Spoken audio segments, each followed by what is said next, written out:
You're now watching Showbiz Snob, your daily showbiz update.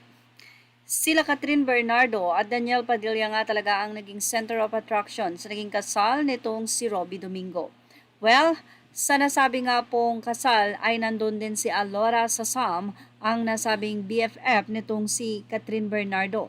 Isa sa naging kontrobersyal sa hiwalayan ng dalawa ay ang pagsawsaw nga daw nitong si Alora na may mga revelasyon na di umano ay magiging ganun din daw ang magiging effect ng pagka-breakup nila Daniel at ni Catherine sa mga tao kapag ka nalaman nila kung ano talaga ang dahilan kung bakit nakipaghiwalay itong si Catherine, kung saan ay maraming ang nagsabi na imbis daw na humupa ang apoy ay sinasawsawan pa raw nitong si Alora, kaya naman nagkakaroon pa mas lalo ng gap or bridge sa pagitan nila Catherine at Daniel.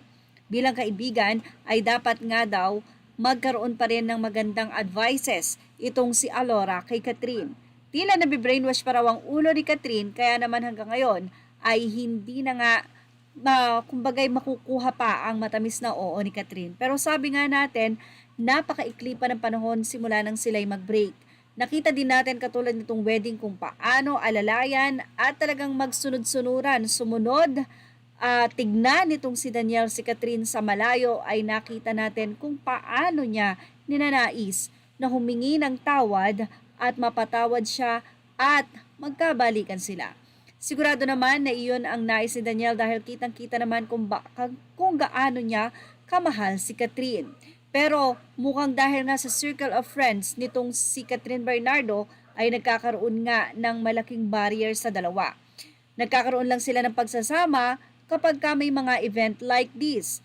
Kaya naman wish ng mga fans, sana marami pang event na makikita nilang magkasama sila Daniel at Catherine.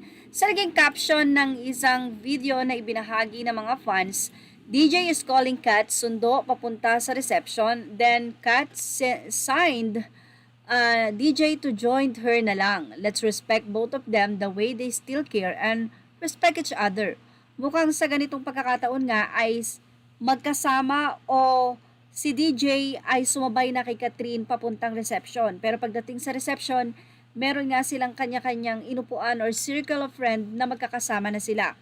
At dahil nandun nga si Alora Sasam ay mukhang may bakod na nga dito kay DJ at mukhang hindi na ito makalapit pa kay Catherine. Well, ano masasabi nyo sa ating update na ito? Ilagay na ang inyong opinion sa ating comment section. Images are all credit to the rightful owners and thank you for watching Showbiz Now.